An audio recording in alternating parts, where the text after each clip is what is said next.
नमस्कार दोस्तों, आप लोगों का बहुत बहुत स्वागत है आपके अपने यूट्यूब चैनल पर। दोस्तों, आज की इस वीडियो में हम लोग रेलवे परीक्षा से संबंधित साइंस जीके के मोस्ट इम्पोर्टेंट एमसीक्यूज आज की इस वीडियो में डिस्कस करेंगे।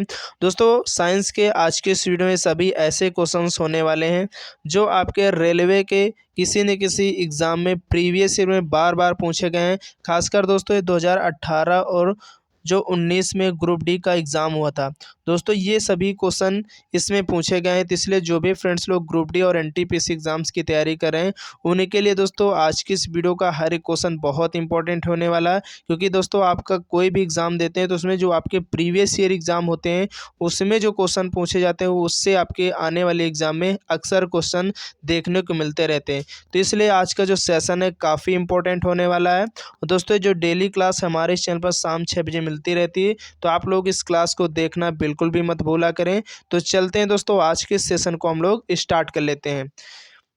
वीडियो में आगे बढ़ने से पहले जो भी फ्रेंड्स लोग हमारे इस चैनल पर पहली बार आए हैं, अगर आप लोग अभी तक चैनल को नहीं सब्सक्राइब किए हैं तो फटाफट दोस्तों आप लोग चैनल को सब्सक्राइब कर लीजिएगा। तो दोस्तों, आपकी स्क्रीन पर फर्स्ट क्वेश्चन है कि हरे फलों को कृत्रिम ढंग से पकाने हेतु कौन सी गैस प्रयोग की जाती है। क्वेश्चन पूछा गया आपके रेलवे एग्जाम में, तो आपको दोस्तों ध्यान रखना है कि हरे फलों को कृत्रिम ढंग से पकाने हेतु कौन सी गैस का प्रयोग करते हैं। तो दोस्तों, उस गैस का नाम है एसिटिलीन। क्वेश्चन का राइट आंसर यहाँ पर ऑप्शन डी हो जाएगा। चलिए, इसके बाद नेक्स्ट क्वेश्चन है कि मनुष्य के सौंदर्य के अध्ययन को क्या कहते हैं। यानी दोस्तों, मनुष्य के सौंदर्य के अध्ययन को जो साइंस की भाषा में कहा जाता है, वो क्या कहा जाता है। तो दोस्तों, आपको ध्यान रखना, कैलोलॉजी। दोस्तों, कैलोलॉजी जो है ये मनुष्य के सौंदर्य के अध्ययन को कहते हैं साइंस की भाषा में। तो आपका राइट आंसर यहाँ पर ऑप्शन बी हो जाएगा, आपको ध्यान रखना है। चलिए, इसके बाद नेक्स्ट क्वेश्चन है, मनुष्य के रक्त में कितने प्रकार के एंटीजन पाए जाते हैं। बहुत इंपॉर्टेंट क्वेश्चन दोस्तों, आपको ध्यान रखना है। मनुष्य के रक्त में कितने प्रकार के एंटीजन पाए जाते हैं। तो दोस्तों, यहाँ पर आपके दो प्रकार के एंटीजन पाए जाते हैं। क्वेश्चन का राइट आंसर जो है ऑप्शन बी हो जाएगा। देखिए, आज का हर एक क्वेश्चन आपके रेलवे एग्जाम्स के लिए बहुत इंपॉर्टेंट होने वाला है, क्योंकि आपके रेलवे एग्जाम में साइंस पूछी जाती है। ठीक है, तो इसलिए आपको वीडियो में लास्ट तक बने रहना है, क्योंकि क्वेश्चन सभी इंपॉर्टेंट है, क्योंकि आपके रेलवे के एग्जाम में प्रीवियस ईयर में पूछे हुए क्वेश्चन है। तो इसलिए आपको वीडियो पूरी देखनी है।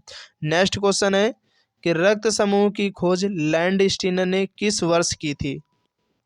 पहली बात दोस्तों, रक्त समूह की जो खोज है वो किसने की थी, तो लैंड स्टीनर ने की थी। लेकिन यहाँ पर आपसे जो क्वेश्चन में पूछा जा रहा है किस वर्ष की थी, तो आपको दोस्तों वर्ष याद रखना है 1900 में। यानी 1900 में दोस्तों जो है लैंड स्टीनर के द्वारा रक्त समूह की जो है वो खोज की जाती है। तो आपको ध्यान रखना है।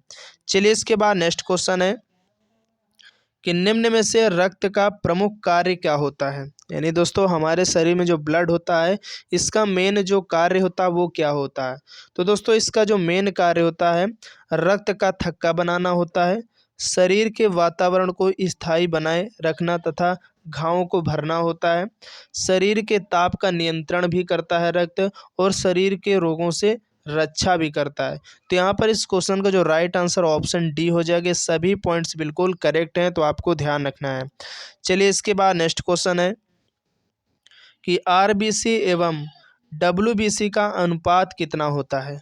देखिए, आपके एग्जाम में पूछा गया क्वेश्चन है। यानी जो रेड ब्लड कार्पल्स होती हैं और जो वाइट ब्लड कार्पल्स होती हैं, इनका दोस्तों जो रेशियो होता है कितना होता है। तो आपको बिल्कुल याद कर लेना है दोस्तों, इनका जो रेशियो होता है वो 600:1 होता है। यानी 600:1 होता है। ठीक है, तो आपको याद रखना है, यानी 600:1 होता है। तो ये बात आपको बिल्कुल याद रखना, क्वेश्चन इंपॉर्टेंट है। चलिए, नेक्स्ट क्वेश्चन है, छोटी आंत लगभग कितने मीटर लंबी होती है। तो फ्रेंड्स, आपको ध्यान रखना, छोटी आंत जो है लगभग इसकी जो लंबाई होती है वो कितने मीटर होती है। तो आपको याद रखना दोस्तों 7 मीटर होती है। क्वेश्चन का राइट आंसर यहाँ पर ऑप्शन सी जो है करेक्ट हो जाएगा। नेक्स्ट क्वेश्चन है कि गुर्दे का भार लगभग कितना होता है।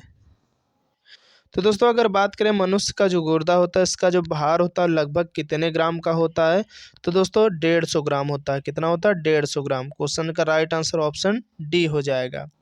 अगर दोस्तों सेशन पसंद आ रहा तो फटाफट सेशन को आप लोग लाइक कर दीजिए और ज़्यादा से ज़्यादा अपने दोस्तों तक इस वीडियो को शेयर कर दिए। जो भी आपके फ्रेंड्स लोग रेलवे एग्जाम से संबंधित परीक्षा की तैयारी कर रहे हैं तो उनके लिए दोस्तों आज का जो क्लास है, क्योंकि इसमें साइंस के मोस्ट इंपॉर्टेंट क्वेश्चन लिए गए और सभी क्वेश्चन ऐसे हैं जो आपके प्रीवियस ईयर में रेलवे के किसी न किसी एग्जाम में बार बार पूछे रिपीटेड हुए क्वेश्चन है। इसलिए वीडियो का हर एक क्वेश्चन इंपॉर्टेंट है, आपको वीडियो को शुरू से लास्ट तक जरूर देखनी है।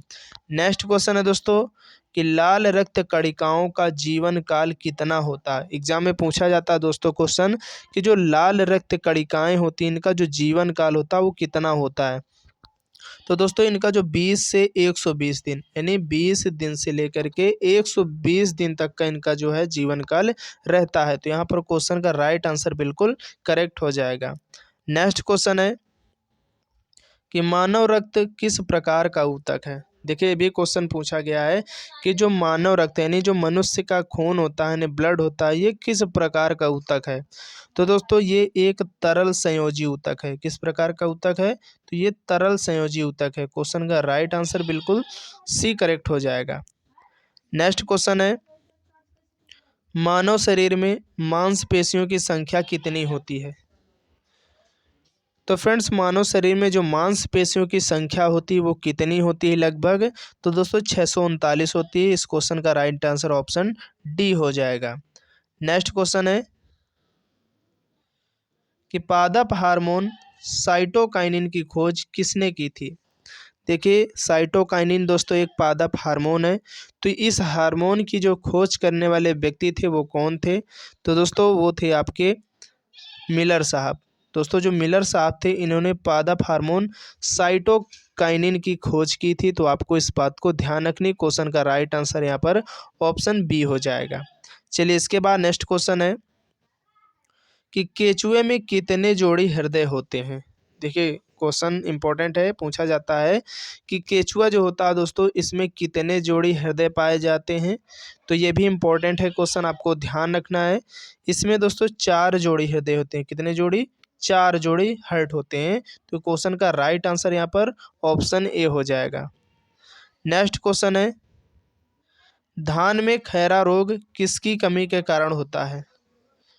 तो दोस्तों धान में जो खैरा रोग है किसकी कमी के कारण होता है, तो दोस्तों जस्ता की कमी के कारण होता है। क्वेश्चन का यहाँ पर राइट आंसर ऑप्शन जो डी है बिल्कुल करेक्ट हो जाएगा। नेक्स्ट क्वेश्चन है कि माइटोकॉन्ड्रिया की खोज किसने की थी। तो आपको दोस्तों ध्यान रखना माइटोकॉन्ड्रिया जो है इसकी खोज करने वाले जो व्यक्ति थे वो कौन थे, तो दोस्तों अल्टमैन के द्वारा दोस्तों माइटोकॉन्ड्रिया की खोज की जाती है। क्वेश्चन का यहाँ पर जो right answer option B correct हो जाएगा।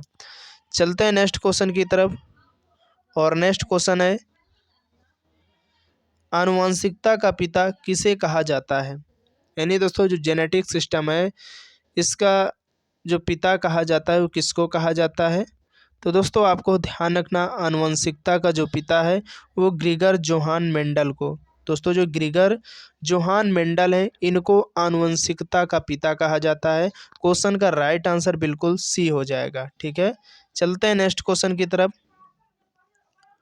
गेहूं का वैज्ञानिक नाम क्या है। देखिए आपके एग्जाम में दोस्तों वैज्ञानिक नाम से रिलेटेड क्वेश्चन जरूर पूछा जाता है, तो आपको ध्यान रखना है गेहूं का दोस्तों जो वैज्ञानिक नाम है वो क्या है। तो दोस्तों वो है ट्रिटिकम एस्टिवम। क्या नाम है दोस्तों गेहूं का वैज्ञानिक नाम, तो ट्रिटिकम एस्टिवम। तो आपको ध्यान रखना राइट आंसर ऑप्शन ए हो जाएगा। नेक्स्ट क्वेश्चन है कि मानव में परनीसियस एनीमिया किसकी कमी के कारण होता है। यानी दोस्तों मानव में जो परनीसियस एनीमिया एक रोग है ये किसकी कमी के कारण होता है। तो दोस्तों याद रखना विटामिन B12 के कारण ही जो मानव में परनीसियस एनीमिया रोग होता है। तो क्वेश्चन का राइट आंसर यहाँ पर ऑप्शन ए हो जाएगा। नेक्स्ट क्वेश्चन है कि प्रोकैरियोटिक कोशिकाओं में कोशिका भित्ति किसकी बनी होती है।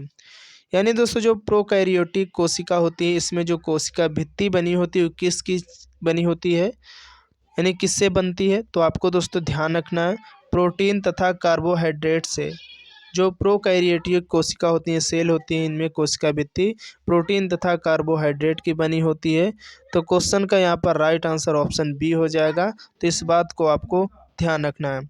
चलिए इसके बाद नेक्स्ट क्वेश्चन है, और आज की इस वीडियो का दोस्तों लास्ट क्वेश्चन है 20 कि प्रतिवर्ष विश्व कैंसर दिवस किस तिथि को मनाया जाता है। बहुत इंपॉर्टेंट क्वेश्चन है, साइंस से रिलेटेड है, क्योंकि हर एक एग्जाम में पूछा जाता है। और आपको याद भी रखना है कि विश्व कैंसर दिवस जो है प्रत्येक वर्ष किस तिथि को मनाते हैं, किस डेट को मनाते हैं।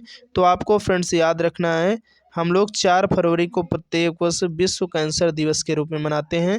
क्वेश्चन का यहाँ पर जो राइट आंसर ऑप्शन सी हो जाएगा। तो उम्मीद करते हैं दोस्तों आज का जो सेशन है आप लोगों को पसंद आया होगा। तो आप लोग वीडियो को लाइक कर देना और ज़्यादा से ज़्यादा अपने फ्रेंड तक इस वीडियो को शेयर कर देना। जितने भी दोस्त लोग हमारे इस चैनल पर पहली बार आए हैं, अगर आप लोग अभी तक चैनल को नहीं सब्सक्राइब किए हैं तो प्लीज़ आप लोग चैनल को सब्सक्राइब करना बिल्कुल भी नहीं भूलिएगा। और दोस्तों ये डेली क्लास हमारे इस चैनल पर आप लोगों को शाम 6 बजे और सुबह 6 बजे मिलती रहती है। तो आप लोग इस क्लास को देखना बिल्कुल भी मत भूलिएगा। तो चलते हैं दोस्तों नेक्स्ट वीडियो के लिए, तब तक के लिए जय हिंद जय भारत।